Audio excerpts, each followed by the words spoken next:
Shalom Bapak Ibu Saudara yang terkasih dalam nama Tuhan Yesus Kristus. Berjumpa lagi dengan saya Pramudiono, penyuluh agama Kristen Kota Salatiga, yang saat ini senang berjumpa dengan Bapak Ibu program Suluh Suara Penyuluh, yaitu kerjasama antara Bimas Kristen Kota Salatiga dengan Radio Betani FM.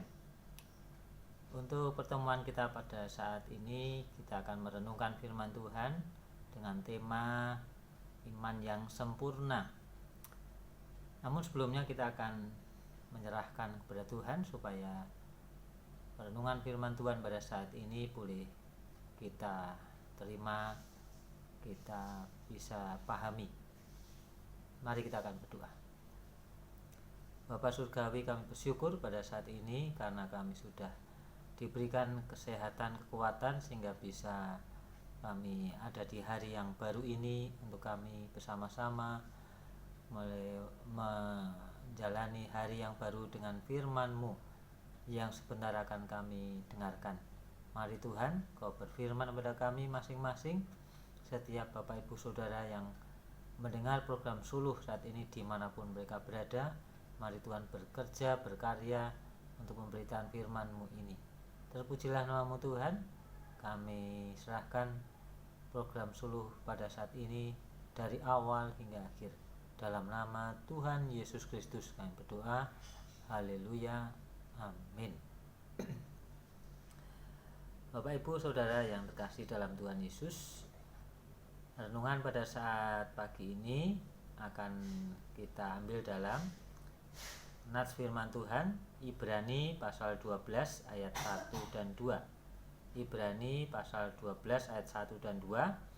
Demikian firman Tuhan yang berbunyi, karena kita mempunyai banyak saksi bagaikan awan yang mengelilingi kita, marilah kita menanggalkan semua beban dan dosa yang begitu merintangi kita, dan berlomba dengan tekun dalam perlombaan yang diwajibkan bagi kita.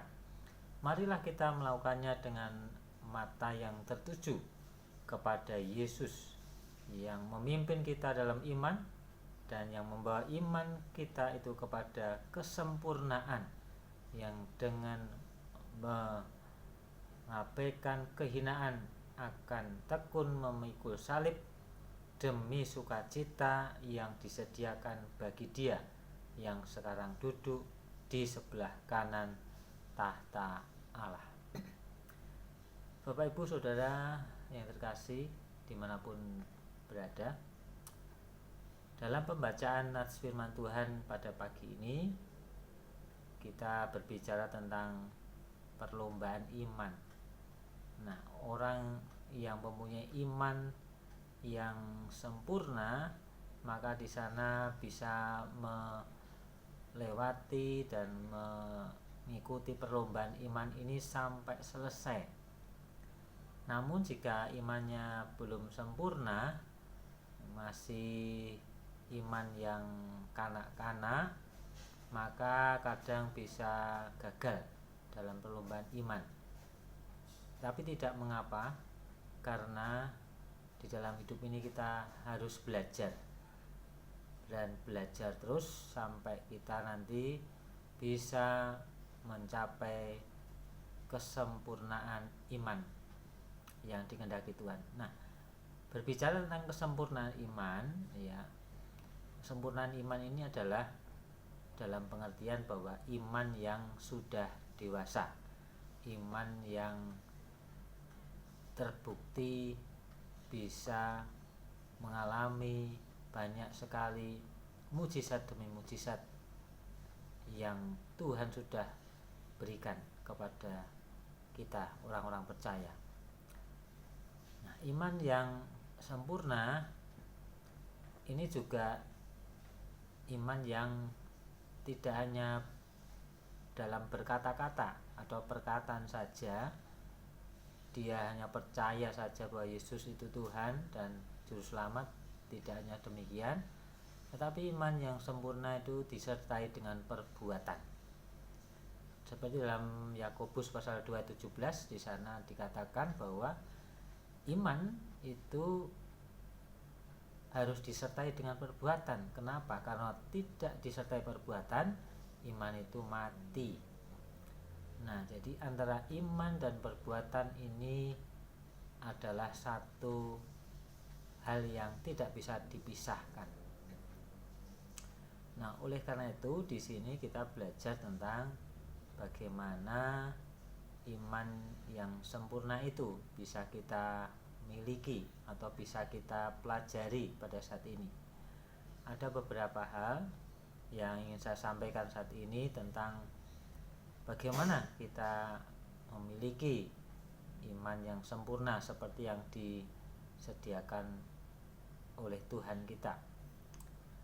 Bapak Ibu yang terkasih dalam Tuhan Yesus, yang pertama, supaya kita bisa memiliki iman yang sempurna, iman yang dewasa, iman yang mengalami mujizat-mujizat dari Tuhan, maka kita harus mengenal Tuhan, mengenal siapa yang menumbuhkan iman kita, mengenal siapa yang bisa mengangkat, menopang hidup kita, yaitu Tuhan Yesus Kristus.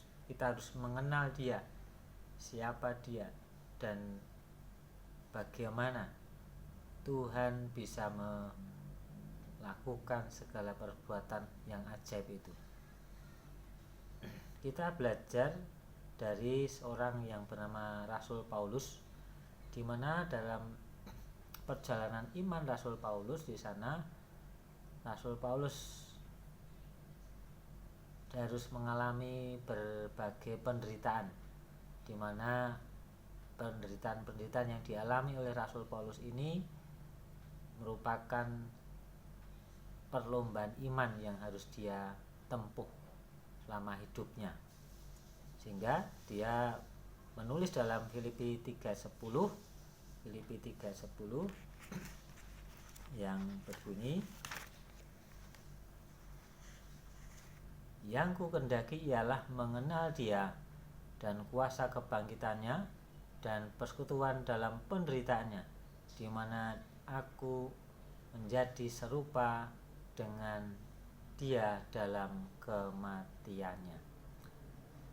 Inilah kerinduan Rasul Paulus pada saat itu, di mana imannya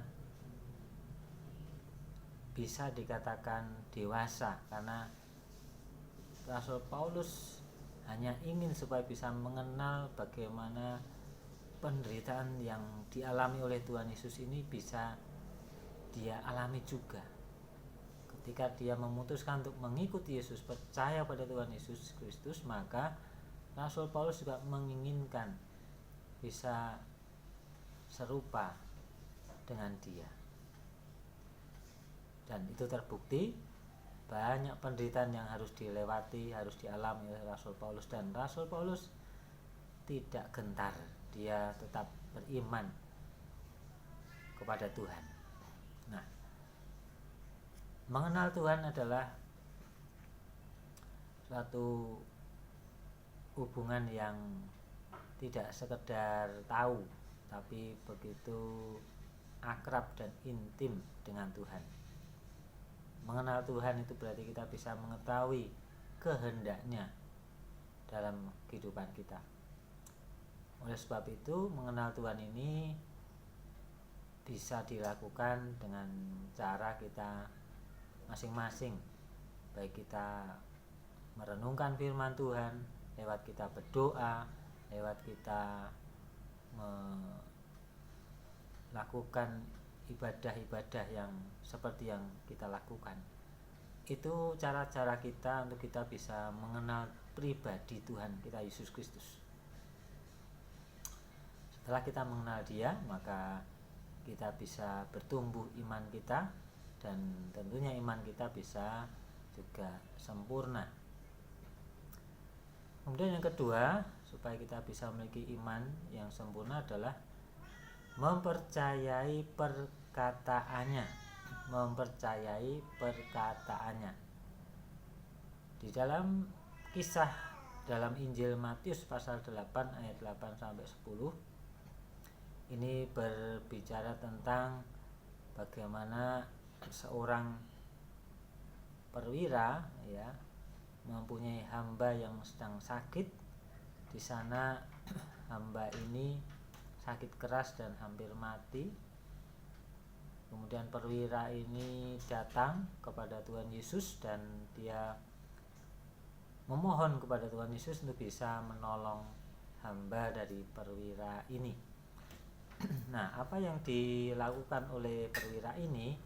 Yang dilakukan adalah bahwa perwira ini memohon kepada Tuhan Yesus tidak datang ke rumahnya, hanya mengatakan sepatah dua patah kata bahwa hambanya ini akan sembuh. Dia percaya bahwa ketika Tuhan Yesus mengatakan perkataan yang penuh dengan kuasa itu, maka ini akan terjadi. Nah, demikian juga dengan iman yang sempurna ini. Supaya bisa mengalami iman yang sempurna, maka kita harus mempercayai setiap perkataannya. Perkataan Tuhan Yesus kita bisa lihat di dalam Alkitab kita. Di sana perkataan Tuhan Yesus kita bisa pelajari dan kita bisa tahu. Nah, di dalam contoh iman perwira ini kita bisa belajari bahwa mempercayai perkataan Tuhan Yesus itu penting sekali supaya kita bisa mengalami atau memiliki iman yang sempurna, iman yang dewasa. Kita harus percayakan setiap perkataan Yesus yang penuh kuasa itu. Kita harus percaya akan setiap firman Tuhan Yesus yang berkuasa itu. Kita harus percaya. Kenapa? Karena ketika kita mempercayai akan kuasa firman Tuhan, maka kita bisa melihat keajaiban-keajaiban terjadi dalam hidup kita seperti atau sesuai dengan iman kita. Kemudian yang ketiga, untuk bisa memiliki iman yang sempurna, yaitu pantang menyerah. Di dalam kita belajar atau kita menuju iman yang sempurna, maka di sana diperlukan suatu tekad yang pantang menyerah. Ketika kita beriman kepada Yesus Kristus Tuhan kita, maka tidak begitu langsung jalannya mulus tanpa halangan, tidak. Tetapi di sana akan banyak terjadi halangan, tantangan di depan kita. Ini untuk bisa membuat iman kita bisa bertambah dewasa lewat setiap tantangan-tantangan itu. Nah, kita belajar juga dari seorang ibu yang anaknya sedang sakit. Di dalam Matius pasal 15 ayat 21 sampai 28 ya. Bapak Ibu nanti bisa baca di rumah masing-masing. Matius 15 ayat 21 sampai 28 itu berbicara tentang seorang ibu yang mempunyai anak yang sedang sakit, dan di sana ibu ini, perempuan ini datang pada Tuhan Yesus. Namun pada saat ia datang pada Tuhan Yesus Kristus untuk memohon kesembuhan bagi anaknya, dia mengalami berbagai tantangan dan rintangan. Apa itu tantangan rintangannya? Yaitu dari para pengikut Yesus yang membuat ibu ini atau perempuan ini imannya menjadi lemah, karena ibu ini disuruh pergi atau diam. Ya, disuruh diam karena suara ibu ini terus berseru, "Tuhan, tolong saya." Dan itu mengganggu sekali sehingga banyak pengikut Yesus yang terganggu, membuat dia akhirnya mengatakan kepada perempuan ini untuk diam gitu ya. Tidak hanya seperti itu, tapi kemudian Tuhan Yesus sendiri dia berkata kepada perempuan ini, "Ibu, bahwa saya atau Tuhan Yesus ini berbicara bahwa Tuhan Yesus ini diperuntukkan atau melakukan melayani hanya untuk orang Israel saja. Kita tahu ibu ini berasal dari Kanaan, sehingga ketika dikatakan bahwa perempuan Kanaan ini bahwa Tuhan Yesus hanya melayani orang-orang Israel saja, iman ibu ini tidak lemah. Iman ibu perempuan ini dia tidak lemah tapi pantang menyerah. Tidak sebatas seperti itu. Bahkan Tuhan Yesus juga mengatakan di dalam Matius 15 ayat 21-28 ini bahwa tidak layak memberikan roti kepada seekor anjing, ya. Jadi diibaratkan begitu rendahnya, ya, ibu ini disamakan dengan seekor anjing. Tetapi ibu ini tidak pantang menyerah. Dia berusaha terus sampai akhirnya dia berkata kepada Tuhan Yesus, ya, bahwa anjing ini juga memakan remah-remah atau pecahan roti-roti yang jatuh dari meja tuannya.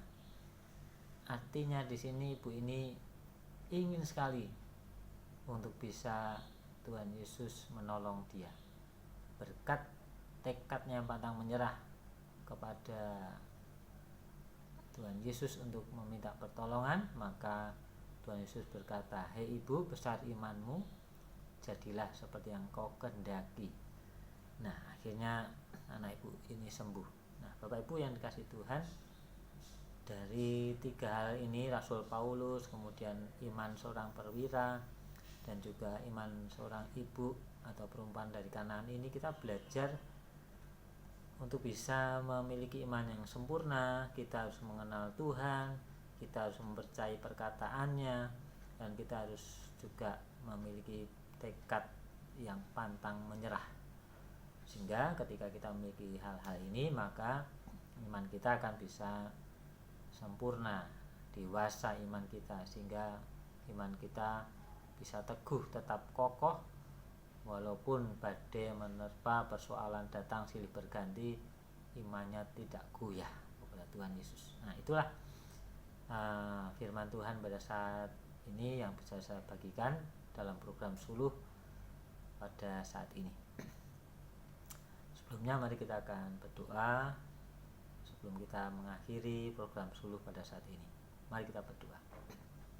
Bapa dalam surga, terima kasih pada saat ini kami boleh mendengar firman-Mu, bagaimana kami belajar tentang iman yang sempurna yang Tuhan inginkan untuk kami miliki. Kiranya Tuhan berkati setiap hati pribadi lepas pribadi yang sudah mendengar firman-Mu lewat program Suluh pada saat ini. Tuhan memberkati mereka dimanapun mereka berada, berkati dalam pekerjaan rumah tangga, keluarga, pelayanan mereka. Engkau berkati ya Tuhan, dan Engkau berkati juga Radio Betani FM yang menjadi perpanjangan tangan, saluran berkat firman Tuhan ini bisa tersebar ke berbagai penjuru. Terima kasih Tuhan Yesus, juga setiap pemirsa yang menyaksikan lewat tayangan YouTube Dimas Kristen, Tuhan juga memberkati dimanapun mereka menyaksikan program Suluh ini. Tuhan berkati kehidupan pelayanan rumah tangga, keluarga mereka juga. Tuhan berkati, kiranya program Suluh ini bisa terus menjadi alat kepanjangan Tuhan untuk menyampaikan setiap kabar baik keselamatan dan juga menyampaikan firman-firman Tuhan yang meneguhkan kehidupan kami. Terima kasih Tuhan. Serahkan doa permohonan kami di dalam nama Tuhan Yesus. Haleluya, haleluya, amin. Demikian program Suluh pada saat ini. Saya akhiri. Tuhan Yesus memberkati. Shalom.